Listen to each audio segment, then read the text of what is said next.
Hello there, fillies and gentle colts. I am Storm Blossom. I'll be passing the mic to my good friend Glimmer Zephyr. So, Glimmer, take it away. Yes, thank you there, Storm. Today we are going to return to the author Belle with his fanfic, Princess Daddy Issues. It falls into the categories of comedy and slice of life. So let's get right into it with the chapter, Meet Daddy the Diplomancer. Sir, Shining Armor sighed. With Cadence away and tutors to keep Flurry Heart occupied, he had been enjoying his quiet evening alone with the sunset, and his guards had orders not to bother him outside of an emergency. They were very good about following orders. What is it, Corporal? Princess Flurry Heart, sir. She's barricaded herself in her room with a cockatrice. She's in danger, sir, and we can't get in. Shining sighed again. It was the third time in 2 weeks. Fortunately, he'd had Twilight teach him to teleport after the second, and he had practiced his daughter's barricade wouldn't force him to negotiate this time. The cockatrice was a new one, though. He was going to have to find out how she got her hooves on such a dangerous animal, and then she was going to get a lecture. Such a lecture.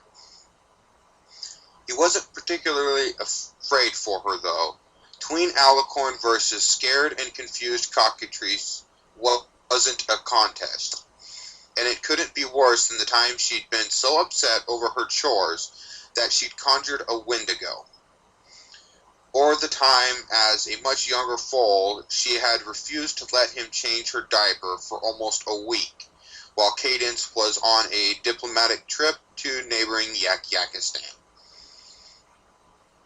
Fortunately, she had finally caved a few hours before Cadence was due to return, and the staff had worked a miracle in Flurry's room and the surrounding hallway. His princess hadn't suspected a thing. Thank you, Corporal. Return to your duty. Yes, sir. Wasting no further time, Shining Armor teleported to his daughter's room. He was greeted by 3 strange sights.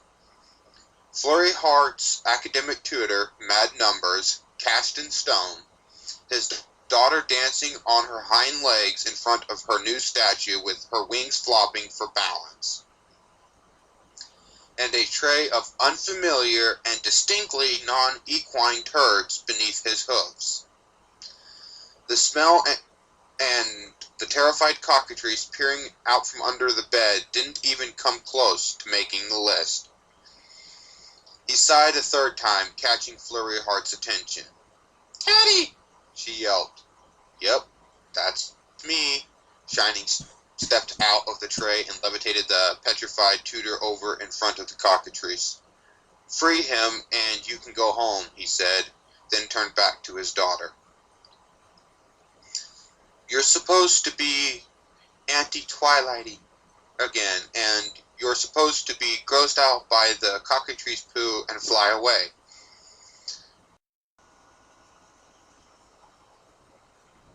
Shining shrugged. "Excellent predictive placement on the trap, sweetheart, but I'm afraid daddies have high fortitude saves and immunity to poo. So you've just made more work for yourself. I'm going to have one of the maids teach you to clean this up." "Darn it!" Shining glanced over to the door. It was well barricaded for a child's work. Bookshelves, chairs, and a second bed were leaned against it instead of standing straight.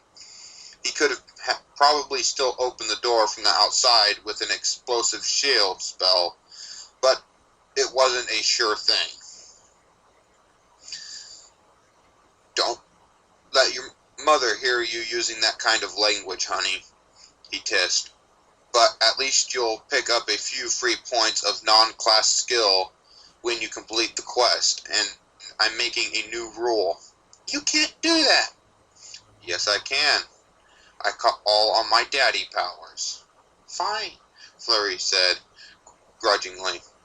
With her magic, she reached into a small bag on top of her dresser and procured a 20-sided die. You know the rules. I know the rules very well, Shining grinned. He knew the rules better than any pony but Twilight, who had, of course, revised and edited the latest edition of Heroes and Horseshoes herself. And because I am a dashing rogue, I get to take 20 on this roll. No complaining, it's my first of the day.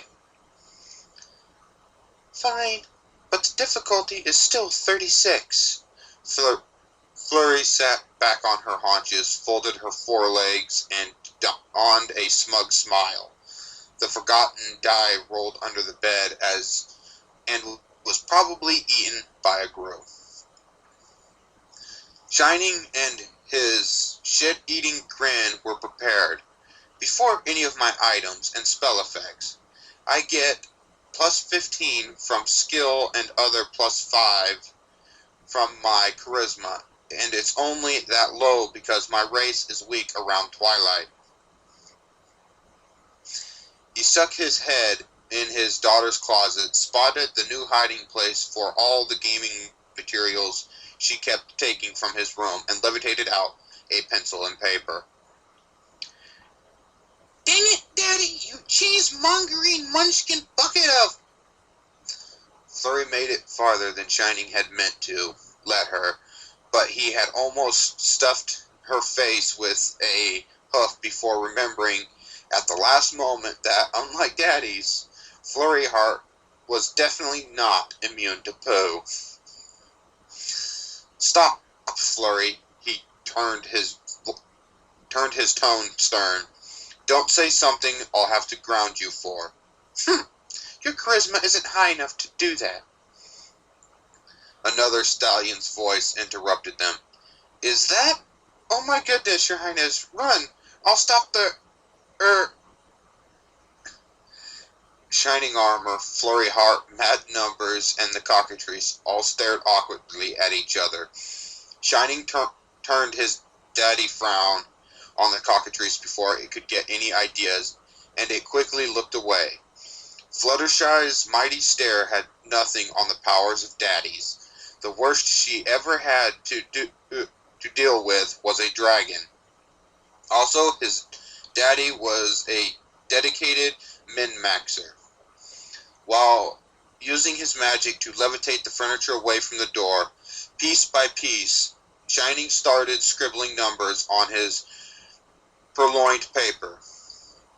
Ah, my prince, Mad Numbers muffled nervously in place, while looking everywhere but the poo tracks on the carpet. Yes, you may go, Shining. Didn't take his eyes off his paper. Tell the steward I said to add a small bonus to your hazard pay. He smiled in exactly as dignified a manner as a stallion with cockatrice poop all over his hooves could, as he levitated the last chair away from the door and let Flurry Heart's tutor flee. What are you doing, Daddy? Awarding myself experience for completing the quest, so I can get even more skill in daddy powers and increase my charisma again next level. Shining lowered his paper and grinned down at his pouting daughter. How and when did you get a cockatrice here anyway? Flurry folded her forelegs again, this time in defiance, stuck out her tongue. State secret! It is. Is it a bad time to remind you that Mommy and I are the heads of state?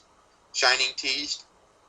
Yes, Flurry said. An angry flush rose to her muzzle, and she gave the floor a hard stomp. I mean, no, you're not. Shining Armor gave up. He would just get the information from whoever had seen Flurry Heart coming and going. There was no reasoning with her in deny reality mode. He wondered if other parents had to deal with this, or if it was easier to negotiate with foals who weren't baby demi-goddesses.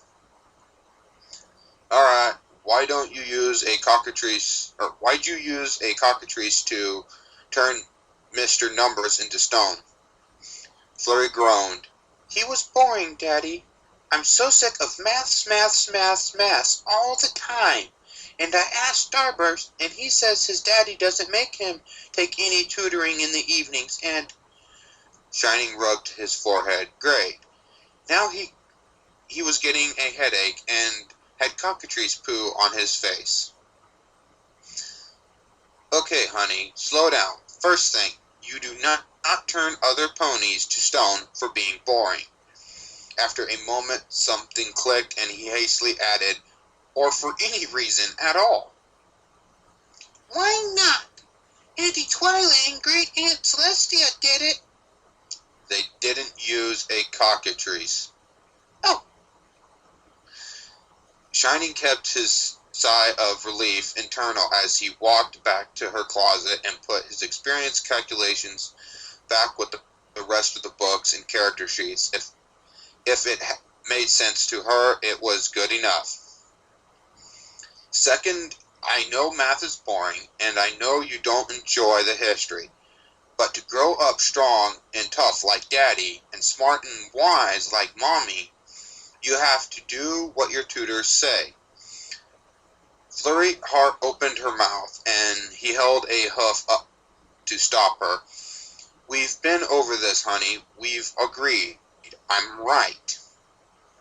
Well, I unagree, the filly shouted. Treaties are made to be broken, and anyone who would enforce these provisions is just heartless. Foals, Shining decided, were entirely too good at learning effective phrases from their parents. Fortunately, the context was different from when Cadence had said it. Flurry Heart, you have to. No! Shining backed away, popping up an impromptu shield to keep a chair from flying into his face. The cockatrice under the bed squawked and retreated farther into the darkness. When had Flurry Heart learned the royal Canterlot voice? You can't keep making me do nothing but work all the time. It was pointless to qualify all the time she spent playing, hanging out with Blue Bloods visiting Colt, or trying to get out of doing work when she was in this mood, even though she was only doing maths this late because she'd spent nearly 3 hours turning herself invisible or hiding in shield bubbles to avoid her first tutor.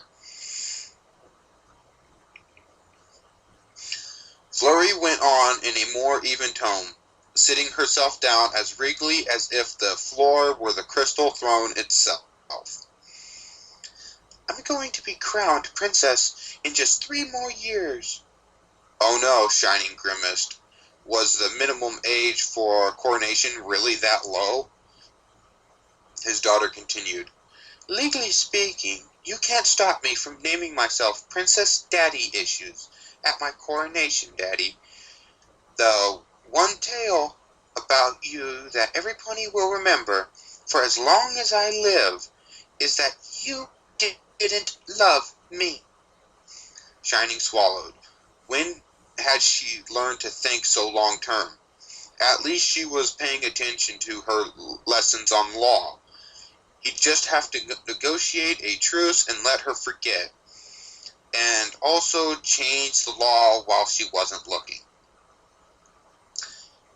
Alright, sweetheart, let's talk about this tomorrow, okay? If you've been in here all this time, you probably missed dinner. At the last word, Shining's belly issued a low rumble, and Flurry's heart answered. He missed dinner too, but he needed the quiet time more. It had been nice while it lasted. Fine, I'm kinda hungry anyway, Flurry muffled. Shining tried to bite back his usual joke. Tried. It's nice to meet you, kinda hungry. I'm Daddy. The filly didn't even groan. That is so old, Daddy. Why do you even bother? Shining grinned. He was already in this. He might as well go all the way. Got to practice my skills where I can. You know, mommies are overpowered. And that's why we're a team, Flurry intoned. They commenced with their ritual high five, then Flurry shrieked, Daddy! Ew! When he could stop laughing, Shining shook his head. Sorry, sweetheart. Let's both wash up and have some dinner, okay? And hopefully she would forget about the name. Well, I dare say that was a interesting story. You ain't the only one, sir.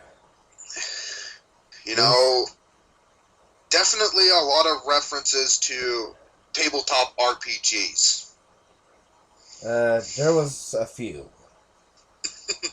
You know, the whole 20-sided die thing and, you know, the skill checks and whatnot. Yes, I only got You know, one. I do believe that there is an actual game that they may have been referencing that most of the affiliates and cults out there probably know. But for legal reasons, we're not going to say it. Yes. I do want to know, though, what is a grime? Whatever the hell they mentioned. A GRU? Yes. You know, that might be something we look up later. True. I'm just glad I knew the word. Yes. That would have sounded really silly. Fair Now, enough. there are 2 points in this story that I feel that should be brought up. First and foremost, Shining Armor teleporting into the room, only to land in a tray of cockatrice poop. Okay. Before I go into detail as to why I think that it would be, why I think this is of note, what do you think on this, there, Storm? He's immune. Yes, apparently daddies are immune. Apparently daddies are immune. That was definitely funny. Yes. Well, you know, it goes in the story that she is refusing to be tutored, hiding from her tutors, and, well, turning one to stone. Specifically, Mad Numbers, her math teacher. Well, if I'm understanding the story correctly, why does she still have a math tutor if she was able to do the calculations to predict where her anti-Twilight would come in to Trial and begin error. with? It stated that was the third time in the last 2 weeks. Yes, but the cockatrice was new. Yes. So, you know. I still want to know where she got the cockatrice. She's an alicorn. She probably teleported it in there from the Everfree. True, but that's a hell of a Either distance that or to she teleport. just conjured one. Yeah, fair enough. Stated that she could conjure a Wendigo, yeah. A Wendigo, so cockatrice probably wouldn't be that far fetched. True.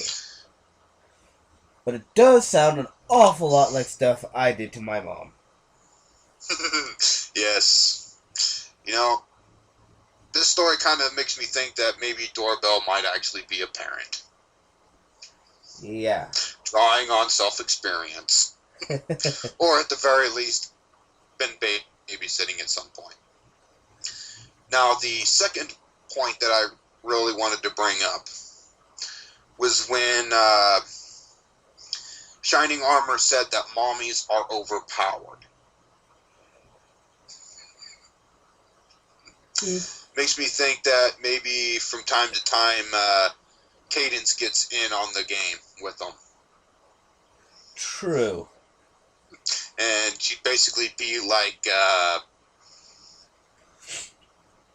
It's like you being ruler level. of the world. Yeah, it's like you being level 1 going against a level 300. Yeah, just completely just overpowered. I can win. I got a You toothpick. know, daddy powers must be a little weaker than mommy powers. You know what they But say? you know what they Mom always say. has the last say. You know what they say. Respect daddies, fear mommies. Yes. Well, is there anything you'd like to add to this there, Storm?